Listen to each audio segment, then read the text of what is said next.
we jump into marriage ministry. There's so much marriage ministry stuff out there. But think about how much out there is there for helping singles get healthy and Not a pouring lot. into them while they're single. There's not much. No, there's not much. But that's where we really have to begin. You were left by God. Well, I'm so glad now I am joined with Debra Fileta, a professional counselor, national speaker, host of her incredible podcast, Love and Relationships with Debra Fileta. She's the author of the book, True Love Dates, 21 Days to Jumpstart Your Love Life, and Choosing Marriage. You are one busy woman, Debra. Yeah, it sure seems like that when you list all those things. Well, I'm glad you're here because, we just talked to Stephanie Jackson, who shared really honestly and courageously about her marriage, her husband's affair, and the long road to building trust and recovery. And so, I'm inspired by her story. And now I want to talk with you, Debra, because we've been through a pandemic.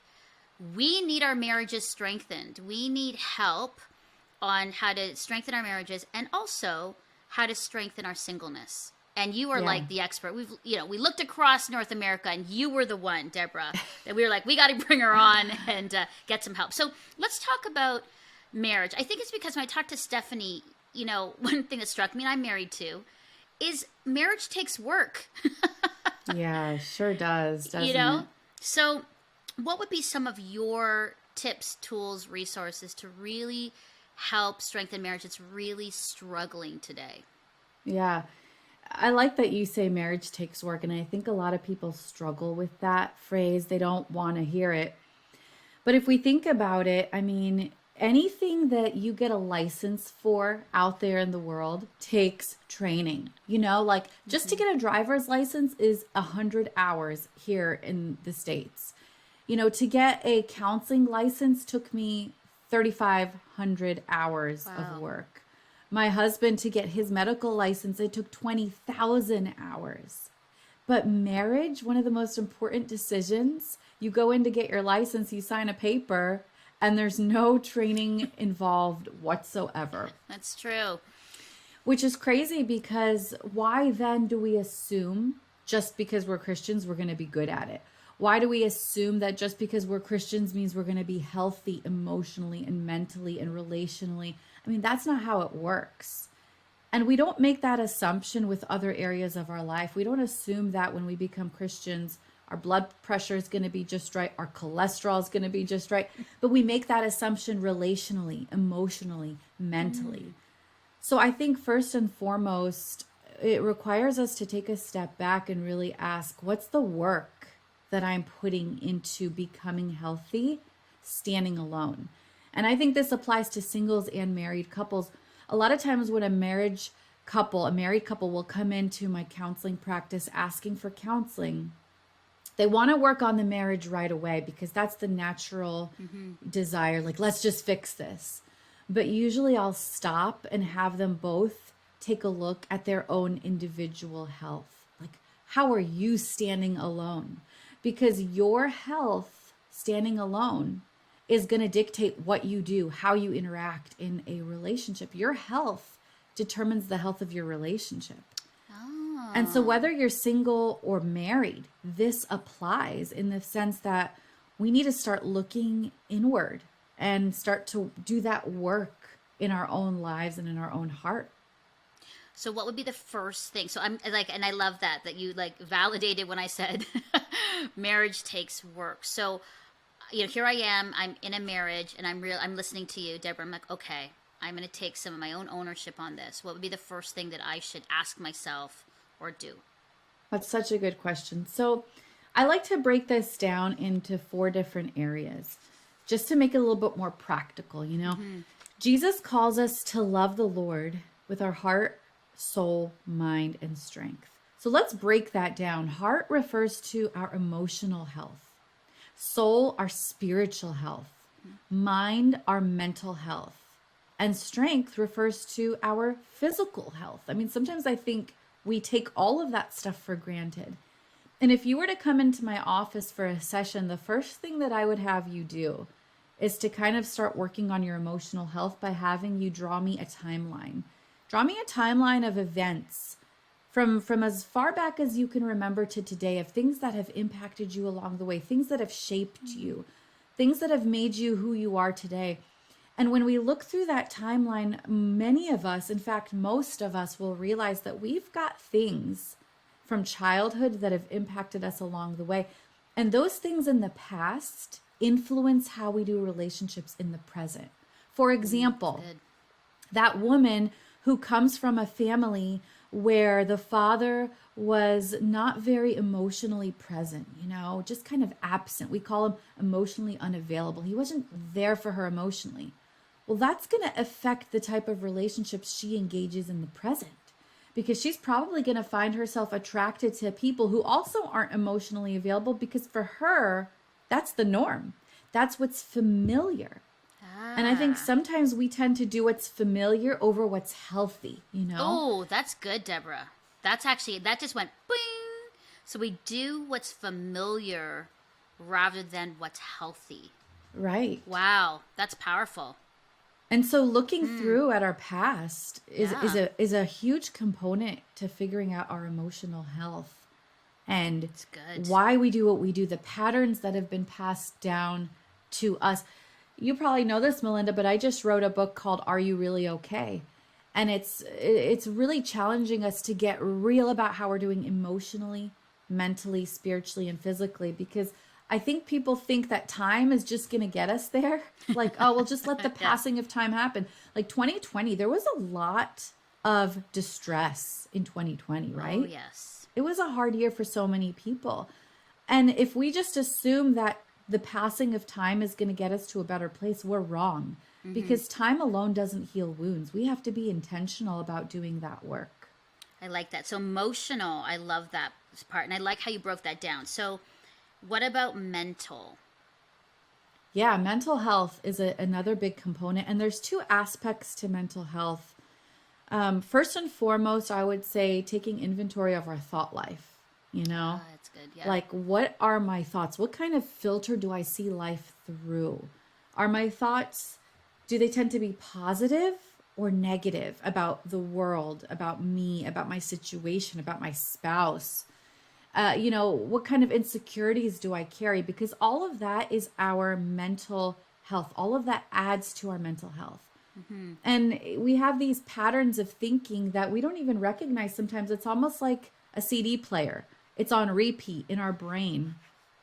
We've got to stop and take inventory of the health of our thoughts, because that actually impacts our body. When we talk about mental health issues like depression and anxiety, our thoughts can actually begin to change the chemical makeup in our body. And those negative, stressful thoughts, those emotions that we just talked about earlier, if left undealt with, begin to actually impact our body and cause things like anxiety, clinical depression, panic attacks, and impact the way we do relationships. That's the key here. We're talking about how do we make our relationships healthy. We stop and make sure that we're working on our personal health first. That's good.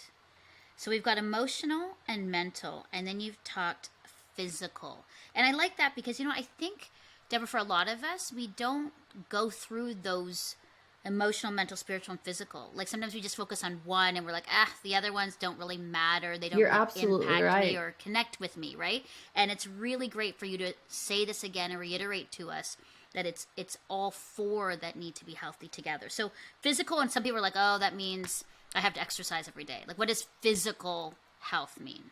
Believe it or not, when I tackle physical health in the book, I actually don't just talk about nutrition and exercise. Obviously, that's a part of it, right? We have to take care of our bodies. Our body is a temple. So I talk about nutrition, exercise, sleep, those typical things. But there's more to it than that. There's understanding that you have a capacity of output. And if you are not filling yourself up, you are going to burn out. We talk about self-care. And I think for some Christians, that word kind of freaks them out, but self-care is not an anti-Christian word.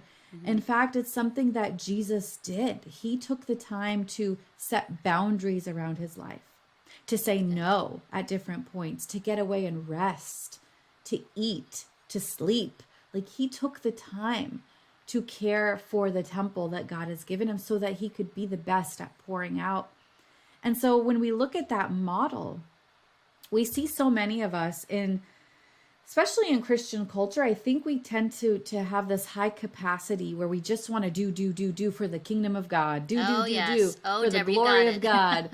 And then we burn Yes. out, and we see leaders in the church falling from the height of ministry because they weren't healthy. They weren't taking care of themselves. They were living on E, you know, and we're not being as effective. And so part of physical health is also setting boundaries, pruning your schedule, making sure that you recognize the signs of burnout so that you're at a healthy place and are able to pour out to the people that God has put in your life.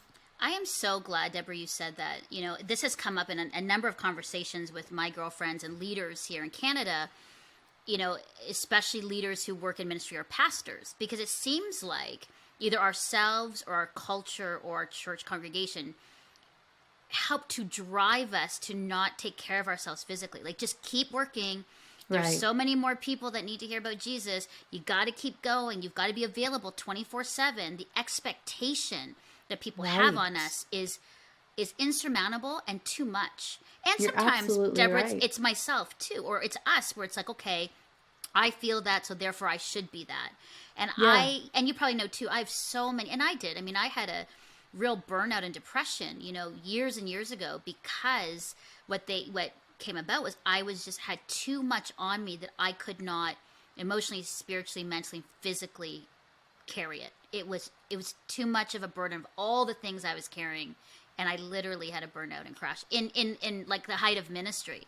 So Yes. that's so good that you say that, because I think we need to be told that and have the warning sign on that, because it's not healthy.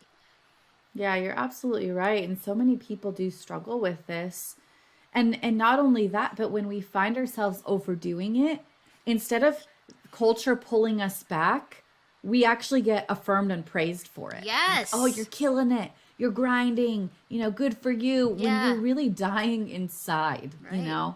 So for us, physical health is also being in tune to our level of fullness on a regular basis. When we talk about emotional health, mental health, spiritual health, physical health, I think, we go to the doctor on a regular basis to get physical checkups, even if we don't want to. Right.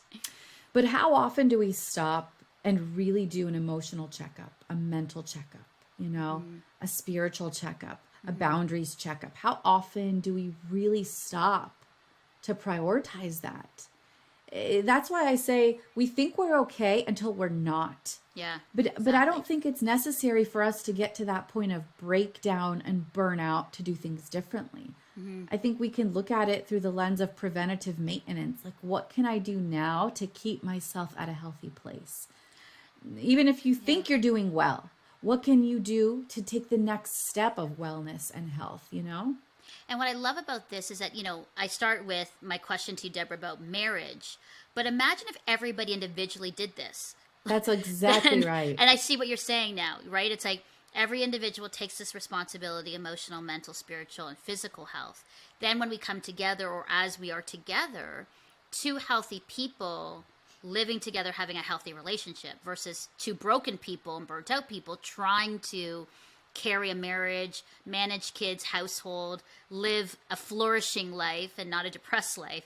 I can totally Yeah. see the problem. I Yeah, can see the because breakdown. because our relationship is only going to be as healthy as the weakest link in the relationship, right? Right. That's our relationship can't get any more than that. And so it's our duty. Even going back to emotional health, part of emotional health is understanding those past patterns, but part of it is also being in tune to what I'm feeling and being able to express it, being able to deal with those emotions in a healthy way. That's a huge part of relationships if you think about it. It's the giving and taking and receiving of emotions. It's all these emotional exchanges that you're having where you get hurt, offended, feel insecure, frustrated. And to be able to get to the point where I recognize my emotions and I can express them in a healthy way, how will that begin to impact my relationships. But so many people are stuck emotionally because of their past stuff that they don't Yeah. even recognize as holding them back, you know? Yeah, that's really And so good. that's why with marriage counseling, of course, there's strategies and techniques when it comes to managing conflict and, having healthy conversations, but none of that stuff is going to work if our core isn't healthy. It's all just band-aids that we're putting on and wondering why this stuff isn't fixing my relationship, you know? Right. Now, I know we kind of just sort of like said spiritual, but we didn't really kind of delve deep into that. Because all of this sounds spiritual, to be honest. Like everything about what you're saying, even within the physical, sounds very spiritual. Boundaries, if you look at Jesus' life, he had some boundaries. He left the crowds and went to rest. He partied, he had fun, and then he said no, and he retreated. Like, I mean, his whole Yeah. life was it's a fascinating life of Jesus when you look at how he lived. But what would you say spiritually would be some steps to become more healthy in that area? I'm glad you asked because I think a lot of times people misunderstand spiritual health and they see it as a checklist of things that we do for God, right? Reading Yeah. my Bible, praying, going to church, doing ministry. But we can do all those things and not be spiritually healthy. It's not the checklist that makes us healthy, you know? What I'm talking about with spiritual health is really comes down to my view of God and my view of self. Let me tell you a story. It's good. One time I was working at a psychiatric unit with adolescents, and it was in a hospital setting, and I was in charge of this young teenage boy who had some psychosis. Psychosis is when you hear and see things that aren't really there. And he was having some struggles, so I was there to do an assessment for him, and I was wearing pearl earrings. And I have this nervous habit of like twisting my earrings sometimes while I'm talking. Well, while I was doing that, he just looked at me with this terrifying stare and started screaming at me. You ruined my life. I hate you. And he started coming towards me to attack me. They had to call a code. They brought in security. I mean, it was one of those scary ordeals. Well, later on, we find out that this young man comes from a home with an extremely abusive mom, and she had a habit of twirling her earring. So the second he saw me doing that, he took all of his rage and anger and brokenness and hurt and put it on me, the innocent bystander. And here's the thing about it. We call that transference in counseling. But so many times we transfer our past hurts onto the face of God.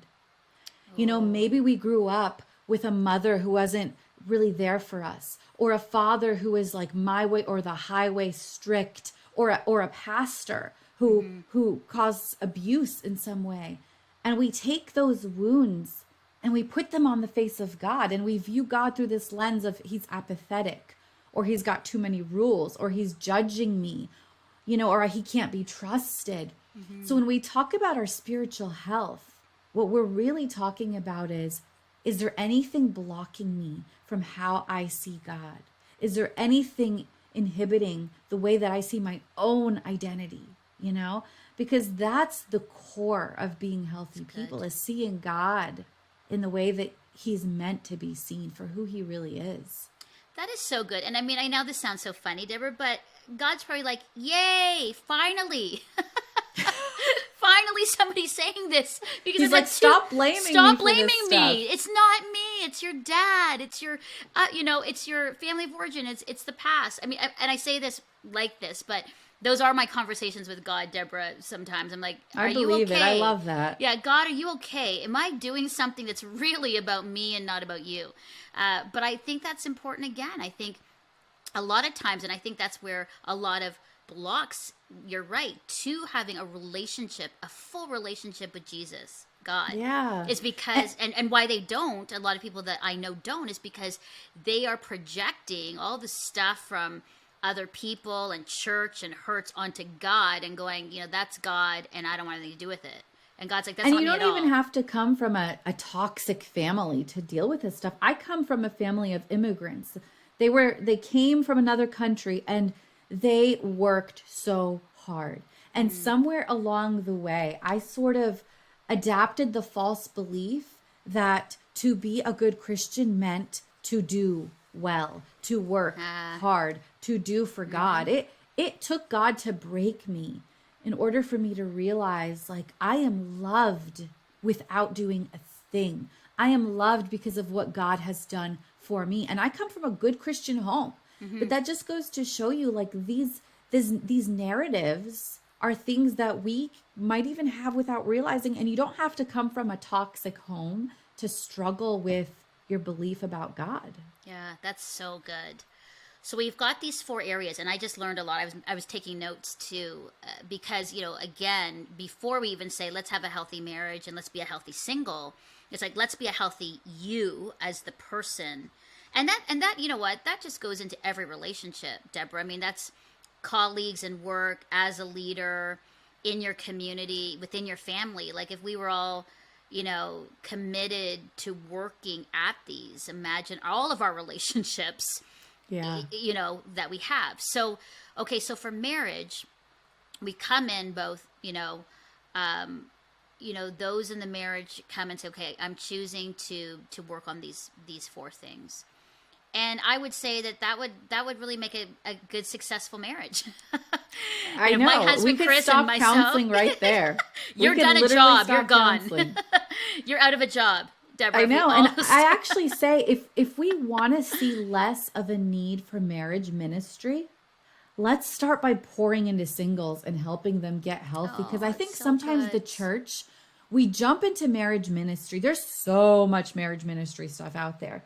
But think about how much out there is there for helping singles get healthy and Not a lot. pouring into them while they're single. There's not much. No, there's not much. But that's where we really have to begin. And when I started my website, truelovedates.com, it was actually a website for singles, giving them relationship advice while they're standing alone, because I really think it starts there. I really believe that. Even in my own marriage today, when my husband and I are facing a conflict, we're butting heads, there's tension. Usually that means one or the other of us is not at a healthy place. Like we've got to confess something before the Lord because we're struggling with something as individuals, and it's coming out in the context of how we're doing relationships. Oh, that's good. Why do you think that is for singles? And, I have a lot of single girlfriends, and, let alone a pandemic, but just life in general, doing life by yourself, not having a partner or somebody to go even just to like the movies or to just be with on a Saturday night. Like it's hard and difficult. And then the pandemic comes and it isolates you even more. But, I want to be, our show, Deborah, has always been ensuring that single people have a voice. We always do shows on that. I guess 2 questions. Number 1, why are we not doing more single support? And then I think second, I think just even hearing you now, a single can go, man, I need to work on those 4 things. Like Yes. As a single person, if I'm working on my emotional and mental and spiritual and physical health, I may not feel as needy that I need someone. I might not feel so, possibly, right? I mean, we all need relationships, but maybe those gaps and those deep losses might not be so strong if we really focus and worked on those areas in our life. I'm just saying. I totally I'm just throwing it agree. out there. Okay. I agree. And I also think one of the ways that we heal is through the context of healthy relationships, not just romantically, Yes. but community. I mean, when we have relationship wounds from unhealthy relationships, many times we can move in the direction of healing by having healthy relationships, healing relationships. Obviously no individual can heal you, but God can use the dynamic of that relationship as like a balm on your wounds, to help you. And that's the beauty of community. That's the beauty of it. One thing you said is, why don't we as the Big C church tend to focus on that? Well, I think historically speaking, when we even look a few hundred years ago, people used to get married at a pretty young age. It was kind of like for survival, right? You finish school, if at all, you're helping your family on the farm, you're doing your job, and then in order for you to start your own life, you get married. So years and years ago, people are finishing their schooling and then getting married right away. And that's kind of how you survived. I feel like we've kind of modeled our structure in the church around that timeline of, okay, so we're going to do college and college ministry, and then we've got our marriage ministry after that. Right. But singles are not getting married young this day and age. And I actually think it's a good thing. I think it's slowing us down. I think it's causing people to realize they need to be mature and prepared. I think the divorce rates have scared many people into thinking, wait a second, maybe I need to get more ready than my parents were, you know?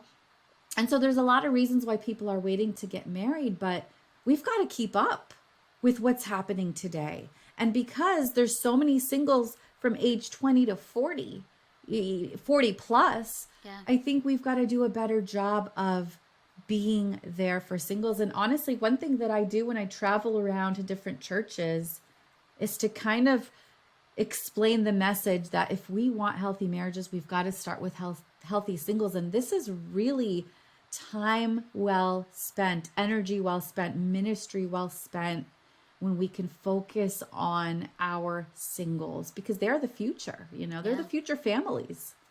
I think that's encouraging. And for all the singles out there who are listening, I think that is encouraging to say, okay, work on yourself. I think in these 4 areas, I think that's fantastic.